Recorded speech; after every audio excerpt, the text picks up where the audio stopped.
I've never seen a diamond in the flesh. I cut my teeth on wedding rings.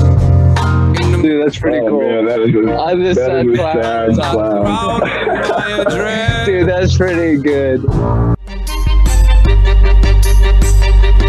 This is The Gloom, bringing you weekly interviews with F3 Omaha packs, exploring their F3 experiences and finding those sticky elements that create the glue in the gloom.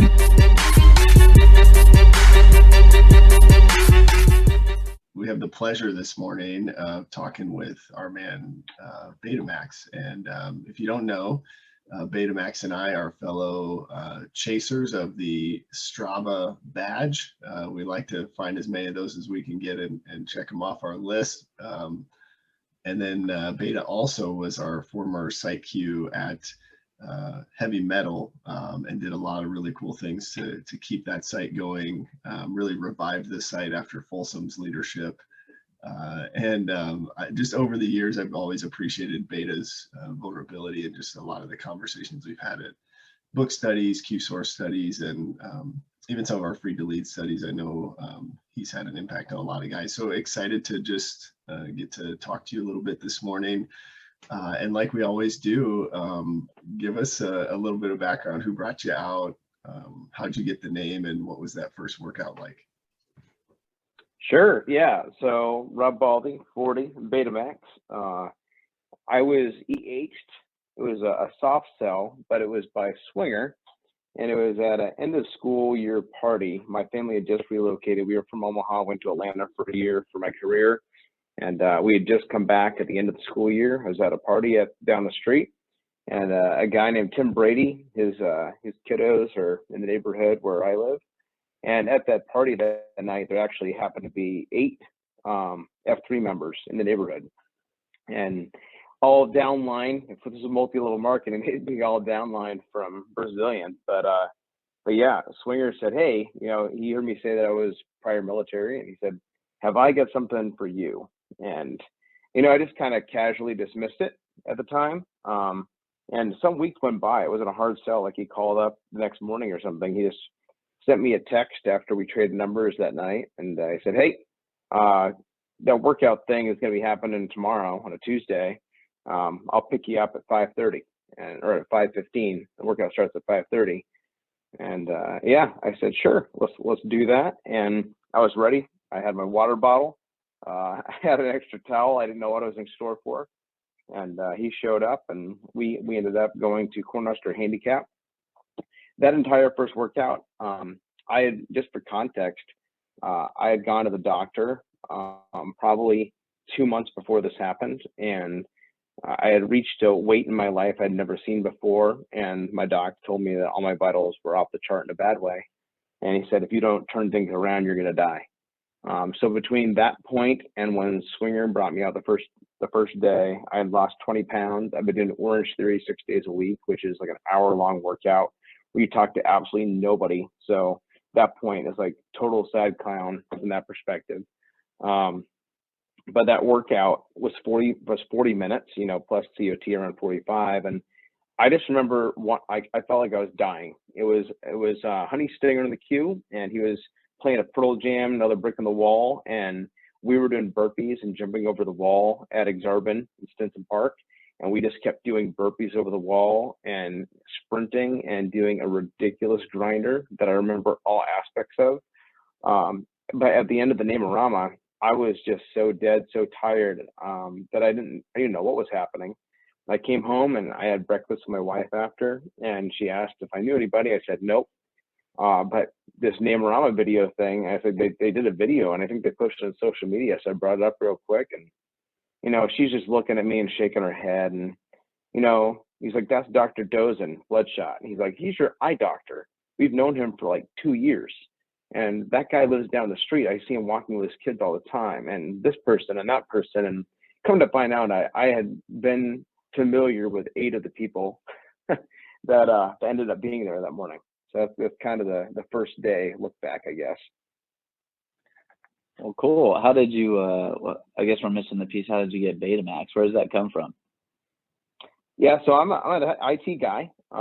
So, you know, it's kind of silly now. Some people are like, "What's Blockbuster?" These new kids are like, "What's Blockbuster?" But Blockbuster was the VHS DVD, but the predecessor to those, the highest quality for video streaming in the 80s was Betamax. It really was. Like, they lost the war. VHS ended up winning the context war, but the Betamax was a superior format. And being a computer guy, and having there's a backstory to the whole Blockbuster analogy there, but really it's IT, video, love for movies and things of that nature, and they settled on Betamax. Well, just a couple of things there. I think the market determines what the superior product is. So I think VHS probably won that battle and probably was a superior product. And yeah, thanks for sharing. I actually, me being born in the 90s, had no idea what a Betamax was. So kind of aging yourself a little bit there, but that's okay. You kind of mentioned your wife, and her initial impressions is kind of what I want to get from you, because we don't really get to hear a lot about the M's here. And so maybe you could share, your first time or those first few weeks you're in, what was the initial impression that your wife had? Yeah, she hears a lot. I'm a big talker. She's a big listener. And if you both know, anybody in the PAX knows, like, maybe the only person that could rival me for speaking the most would be Othello. But I did a lot of talking, she did a lot of listening, and reflecting back on that. One of the things that I had to struggle with is that I felt like I was cheating on F3 with Orange Theory, because I wasn't fully committed to doing F3, because I've been doing Orange Theory 6 days a week.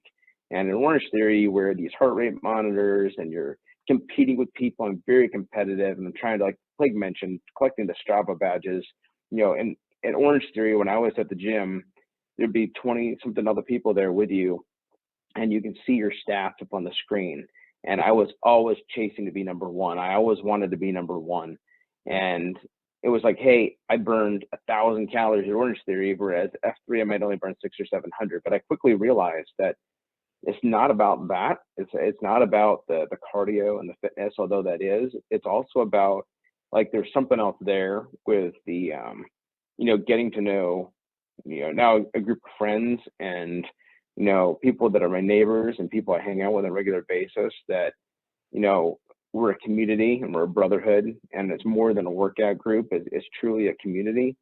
So that was where I was like, hey, I slowly transitioned from Orange Theory to F3 and doing F3 full time. So my wife had a lot of conversations with me about that. I'm like, hey, why are you still doing Orange Theory? And I was talking through to her, like, hey, like, I'm burning more calories, I'm losing more weight. This is the thing the doctor said. F3 is really fun. And back then it was, we had one workout a day. A couple days, like Paradise would be competing with heavy metal, to split the packs. But it was, I don't want to drive out to here. I don't want to go there. Orange Theory is closer to the house. But eventually, my wife was one of the big people talking me into, hey, you can make this a routine. You see different groups of people.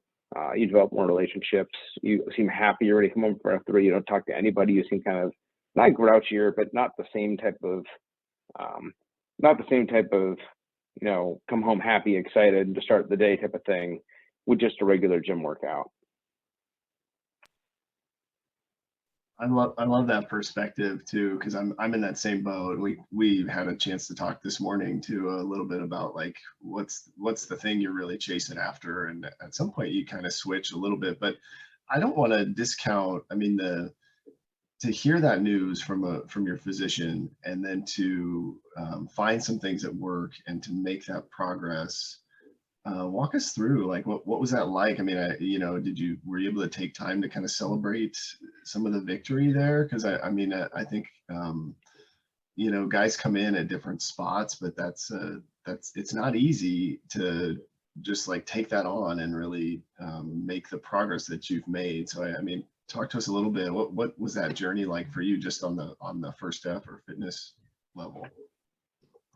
Sure. I would say that this has been somewhat of a struggle, not just the past 2.5 years been part of F3 Omaha, but this has been a struggle my whole life, just from, like, growing up and being that overweight kid.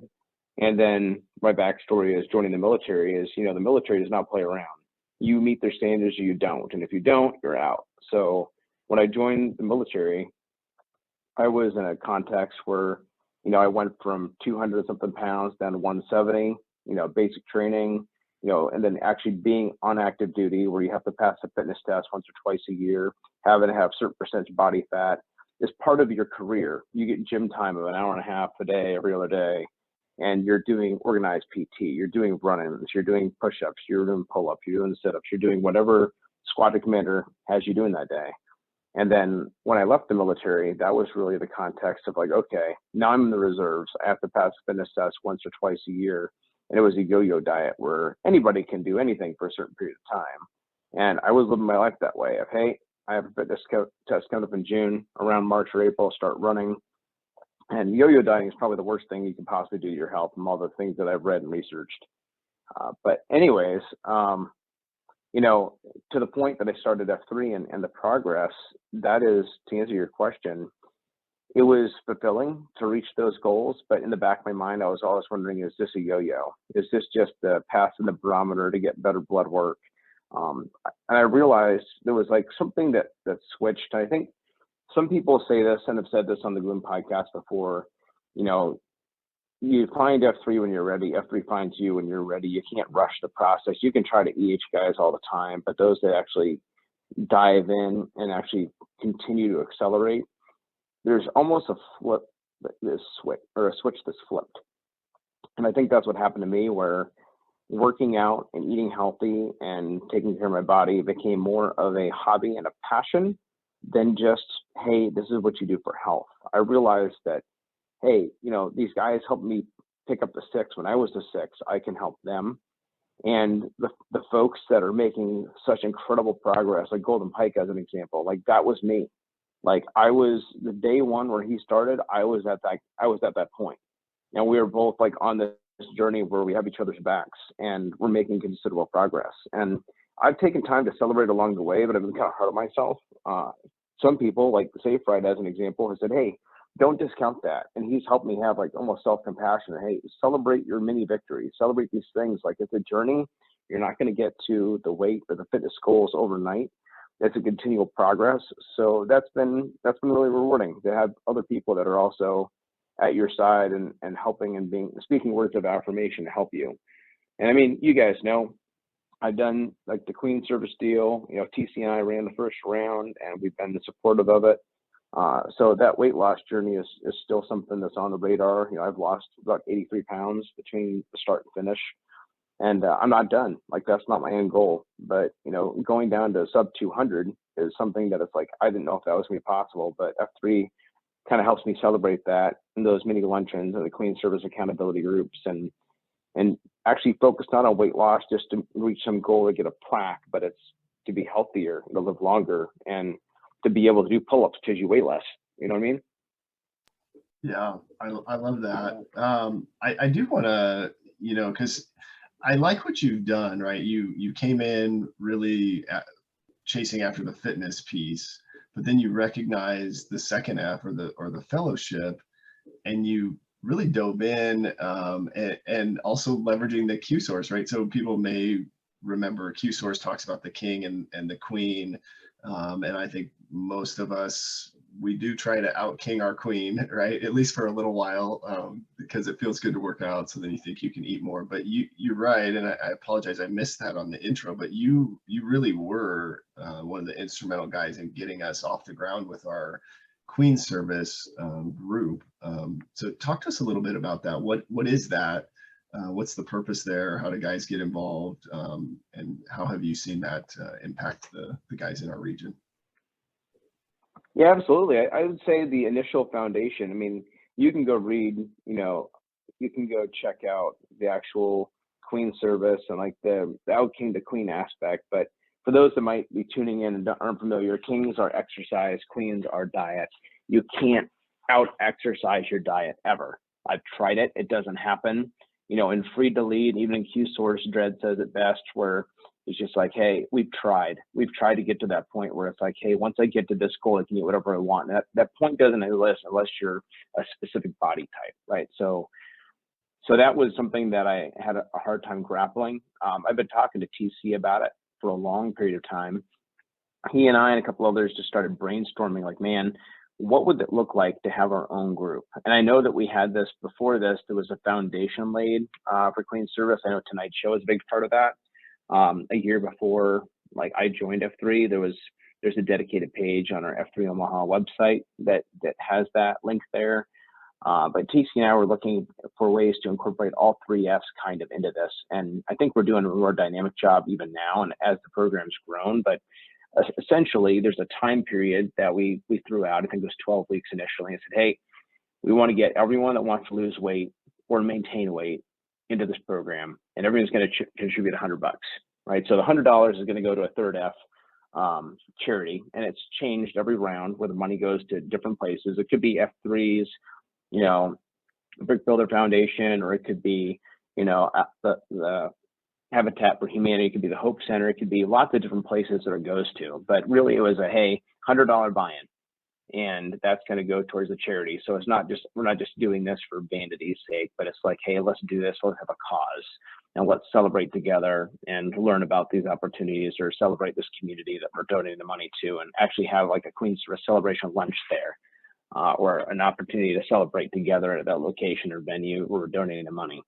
And then every week after you set your goal, it might just be maintained. Some guys on the holidays right now are like, they're just thrilled to be maintaining, and it's not easy just to maintain during the holidays. There's Thanksgiving, there's Christmas, there's lots of Christmas cookies. I mean, stuff coming in and out of the office. It's not easy. But essentially every week there's an accountability check-in where everybody posts their weight to Slack, updates Google spreadsheet. And we all know, like, hey, here's the struggles, here's what went well, here's what didn't go well.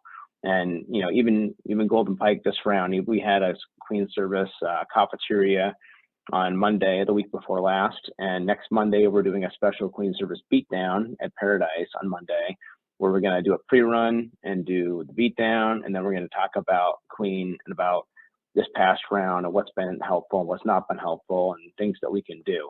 And we've been talking about strategy, tips, tricks, things that you can help to get your macros more dialed in.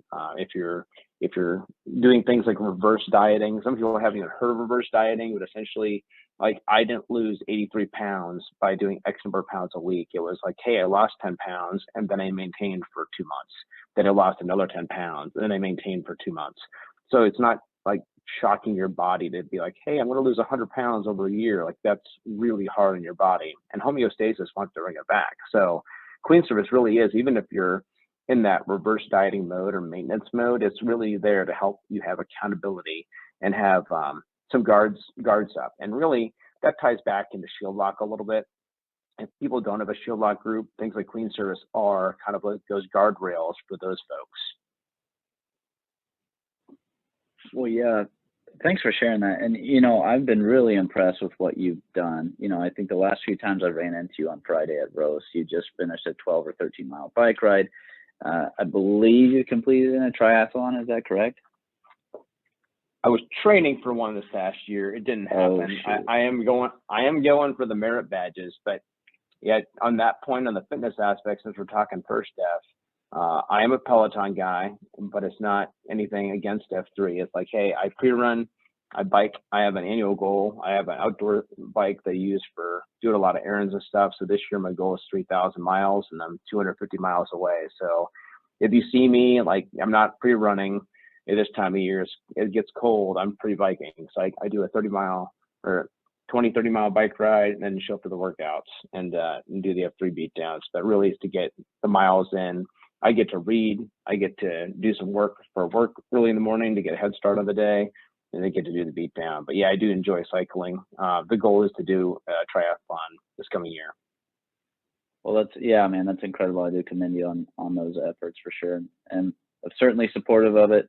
You know, maybe we could talk a little bit about, you touched on the Shield Lock, any other second F or third F things that kind of stick out to you, what's worked for you, what hasn't worked, something like that.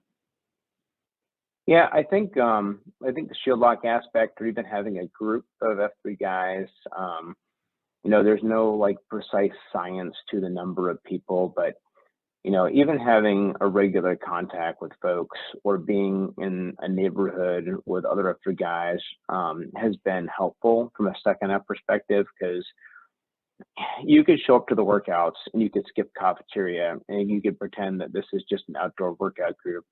But I don't think you're going to get the same thing out of it as what you put into it if you're part of the actual community. And I feel like that's what's been very successful in the second area. I'm lucky and fortunate to have people that live very close by. Omaha is a unique city where I used to be in Atlanta, and the F3 groups in Atlanta, first off, I didn't know they existed there. And second off, if I did know, it's a long commute time where people live. People are all coming to a center and dissipating and disappearing after without cafeteria. We're really fortunate to have the opportunity for cafeteria here and to have people that live so close by that are part of the community and people to connect with.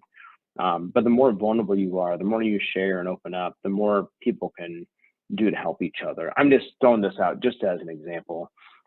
In my local community and the folks we hang out with, Stella lives down the street, right? I go by his house every single day, dropping off kids, picking them up from school. And he had a tree fall on his house yesterday with the high winds that happened. And not an hour had passed, and there's a group of 4 or 5 folks from F3 in the neighborhood that have all gone, and they've used tools and chainsaws, and they've tackled that tree, gutted off his property, gutted off his car. And they're, doing that as a community without even hitting the Slack channel. It's just a text message thread. Like, that is significant. And that's something that a lot of people don't have. And I think that's like, I was a status of clowns before F3, but it's actually amazing to have that network now and to have a group of friends and have people that you can have a daily relationship interactions with and to share your struggles with, to share your burdens, to celebrate life with, and to actually have people you can connect with and call brothers. Yeah, and I love that. And I think it's cool. Like you said, there wasn't like a formal announcement that he needed help, or it was just people noticed and they chipped in, right? At some point, it doesn't need to be a formal announcement. We're watching for opportunities to help, and kind of that living third mentality. That's a really cool example. Beta, I did, was looking back, I've been doing this lately, looking at backlash from the guys that we're interviewing. And, you've referenced scripture at times. You've referenced the, Teddy Roosevelt, Man in the Arena speech. But one of you gave a COT teaser out on Twitter back in June of this year. And you said, always be a beta, and you referenced, Webster's definition of beta says that it's a stage of development in which a product is nearly complete but not yet ready for release. And I see that in you, right? You are accelerating, you're pursuing acceleration. What's that been like on the third F side as far as your faith? I mean, have the book studies helped, or the volunteering, or kind of speak to that if you would a little bit? Yeah, it's been interesting on my faith aspect and the third aspect. I grew up in a Christian home, in a Christian community. Continued that when I was in active duty. I've had some different churches that we've been a part of here in Omaha. Some that have closed down, some that are still flourishing. But I really think it's kind of crazy to say this. I think F3 has helped me have a deep relationship with God because I've been able to see things not in an artificial light or in a building or as part of a formal ceremony or process, but it's been able to actually see it being lived out by others and being able to live it out myself, if that makes any sense. I think F3 does a really good job of providing us with opportunities to engage with things here in a local community. It doesn't always have to be a mission trip. It doesn't always have to be evangelizing. It doesn't always have to be, one of these things to a formal church process for us to be able to share God's love and to have that faith component. Even if you're not a Christian like I am, it allows you to have that opportunity to be involved in something that's greater than yourself.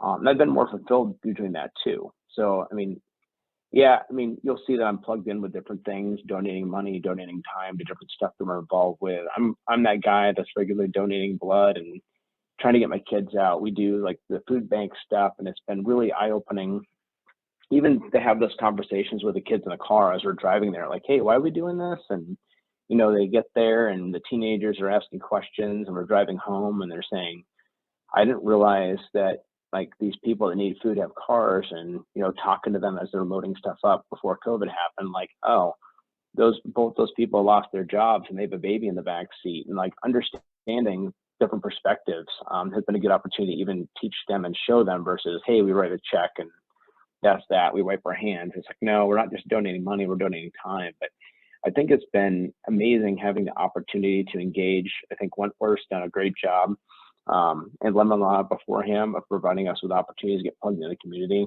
I'm even excited about even some of the Sarpy County guys that have stepped up and said, hey, Gobbler and other folks give me this opportunity to get involved and provide Christmas presents for other kids. Like, if he hadn't asked, I wouldn't have donated. And that's just the honest aspect of the busyness of the year.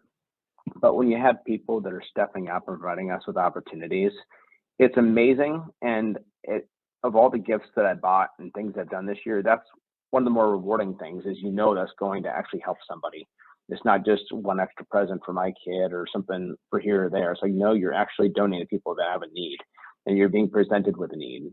So I found that to be very fulfilling, the third F component. But back to your point on, the different COTs that I've done or talking about being a beta, I think that there's lots of opportunity for growth, not just in our physical appearance, not just our weight loss, not just our physical ability to do more burpees, but it's also to have a change of heart.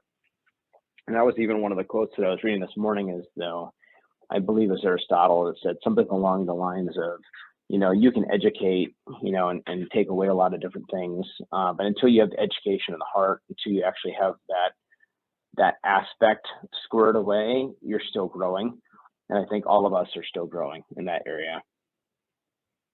Yeah, man, I love all that, and a lot to take in. I did want to touch on something you talked about in the third F. I think I've said this before, but I've like to think that outside of F3, I would be this super generous guy and would contribute to charitable organizations and do all these nice things. But the fact of the matter was, I wasn't doing these things before F3. And I just loved what you said. F3 gives us these opportunities, whether or not we necessarily find ourselves wanting to give. It just, presents the opportunity to us where normally we wouldn't seek those things out, maybe. And I love what you said about, having some impact on your kids. And I wanted to circle back on that and see, have you taken your kids to the 2.0s? What are their thoughts on F3? I guess, how have you used F3 to kind of help with your mentorship or fatherhood with your kids? Yeah, no, it's a great question. All of my kids, except my oldest daughter, who's 17, have F3 names, and they've been to F3 2.0 workouts. The oldest, that's not going to happen. But my second oldest is he's a swimmer, and shout out to Bubbles. The West Side swim team is amazing. So keep up that good work. But I think they sometimes are trying to kill those kids for the 2-a-day workouts and X number of miles swam. So the F3 workouts for him is probably a little, not in this season of life, it's not going to work. But my next two, or three, they are all in. They love going to F3 workouts. It's great. They have a blast. Some of their friends go, they're in school with, so they look forward to it. In fact, they're not going to listen to this podcast, so I can give a shout out. They've been asking for F3 shirts for a while, and I just bought them F3 shirts for Christmas. So I'm pretty excited for them to open those and see them, because they've been asking for them and want them. And they see that I always wear F3 gear, because that's just like my lounge wear and workout gear and whatever, right? So if you guys had more of a business line, if there was more Mud Gear stuff, there was a business line aspect besides the stuff I already have, I'd probably have that too. Maybe we should get some Gloom gear out and merch out there. So that's our next product coming out, I guess. You could be our first customer. There you go, Pony. There you go. I mean, the other thing that's exciting is, like, they notice. I mean, we've talked about this a couple times over the past couple of years, where one of my kids, this past summer is like, wow, like, you can really notice Dad's like half the guy he used to be, and that's a good life lesson to them too. That it's not permanent. You can turn things around. If you set a goal, you can achieve it. So I do think that's pretty amazing. And they're not blind either. They can see leadership by example. Like, that's what I'm trying to do, is like, they can see that, hey, I'm accountable for this. Like, this is my wheelhouse. I have the capability to do this. No one's going to do it except for me. So being able to lose weight and accelerate and go on runs and do stuff and play with them has made me into a different person, because I'm more active. I used to want to sit down and do stuff all the time, because when you're that heavy, it just isn't cool. Like, it's hard to do everything. But now it's like, hey, I'm the guy let's go on a quick run. Let's go down to the park. You ride your bike, so I'll go running with you. So I'm much more active dad now. Man, I certainly appreciate that. And I know your kids are so thankful for that. And I don't doubt that they see a new man in front of them. And certainly grateful that, F3 kind of gives us all this opportunity. I like to think it provides all these opportunities for us to become the best version of us we can, right?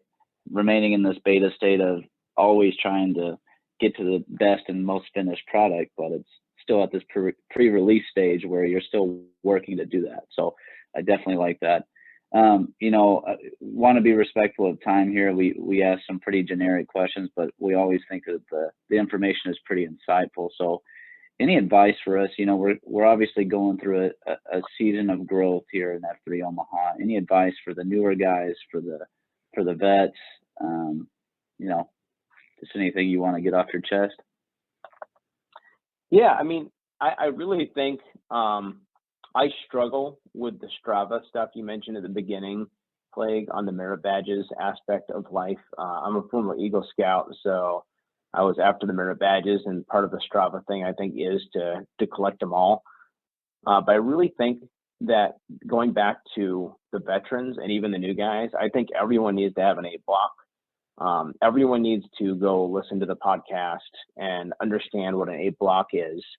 And in the 8 block aspect, every single guy that's part of F3 should have the 8 block filled out, and really touching on 3 key things here. Number 1, having a fitness goal. You need to have a goal for your fitness. It needs to have a short term and a long term. I don't care what that goal is. Maybe your goal is to post every day in the winter. Maybe your goal is to run a 5K. Maybe your goal is to run a marathon. I don't know what your goal is. The goal is unique to you, but you have a short-term goal, you have a long-term goal. So that way you're accelerating towards it. Because if you don't have that goal, you're not going to achieve it. And it's easy to check that off once you hit the short term and to keep expanding that. The second is in all 3 areas. So not just fitness, but you should have a second F goal. You should have a goal to, Pony, you can attest to this today. The first thing I did after the workout this morning, I had to go to Shield Lock meeting. So I texted you and Ponzi and just gave you my feedback on the workout. I just said, hey, it was the most fun workout I've been to since COVID. You guys did a killer job. But every day at the end of the workout, I'm texting somebody to say something. And sometimes it's ask questions, sometimes it's a prayer for somebody I know is struggling, but taking the time. And that's my second F goal is it's not I'm doing it because I have the goal. It's a reminder, kind of like the opportunities to donate to things or to get involved in third F stuff. It's hey, relationships matter and texts matter. And I know this has been talked about in the room before, but if you get one of those coveted texts from Khakis, that will make my day. When he's like, hey, that was a good workout. I was like, cool, he just said that. That must have been a good workout. If Khaki sent a text about it, that made my day. So it's being intentional on that. And the same thing on the third F, like finding something to get involved in, something to connect with folks on and to have a relationship with the community about. And that it's not just there, it's also for your kids, for your spouse or significant other. It's setting the goals aspect. And really the 8 block is intended to do that so that we have priorities on the things that matter in life. And not everything that matters is your career and work. There's a lot of things that matter outside of that that's going to bring you joy and happiness. That's fantastic advice. I think, and what perfect timing, right? Towards the end of the year, you're getting ready to figure out what 2022 looks like. And, at least for me, that the 8 block really helps me to focus or refocus on, the Concentrica and then those key relationships. And I think there's something, really crucial about identifying, right? Who are the, 3, 4, or 5 guys that I'm really going to try to pour into this year, or who is somebody that I want to reach out to and ask to be my whetstone or mentor. So I love that. And I think, you know, like you said, go back to that podcast, I think from C-SPAN or the F3 Nation cast on how to do that, because it's actually not that difficult of a process.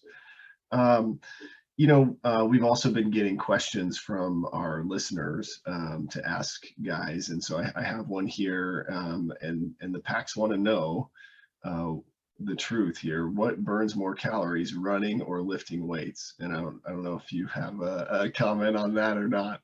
Kind of joking there, but tell us a little bit, just your passion for heavy metal, lifting weights. What are some things you've learned from that experience? Absolutely. So hands down, scientifically, mathematically, and also as the Twitter account owner of the Clydesdale group here in Omaha, I will tell you that running burns more calories calorically than lifting weights during a specific period of time. So if you're going for time, the running is going to do it hands down. I've got several half marathons under my belt, which I did not think would ever happen in my life, and they were only because of F3. But I will tell you that as part of as having the privilege to be a former site Q of the strongest AO in the Midwest and possibly United States, we don't really know. I think that weightlifting is going to be the component that helps you build a stronger body. It's going to give you opportunities to work muscles in a way that are not possible with just your body weight. I think everyone needs to have a gym membership and be pumping iron and doing crazy stuff. No, but I do think it provides an opportunity for you to burn down, to build muscle, and to use muscles in your body in a way that will help you to grow stronger. And the more muscles you have, I mean, that's another scientific thing too. The more muscle you have, the more calories you burn. Your actual metabolic rate will increase as you gain muscle. And if you're losing fat, if that's one of your goals, it's significantly important to maintain muscle and not lose it. Because when you're in a caloric deficit by running or doing other cardio and other forms of sources or eating less calories, muscle gets lost too. And I'm very concerned about that, especially if people are part of the Queen Service Challenge.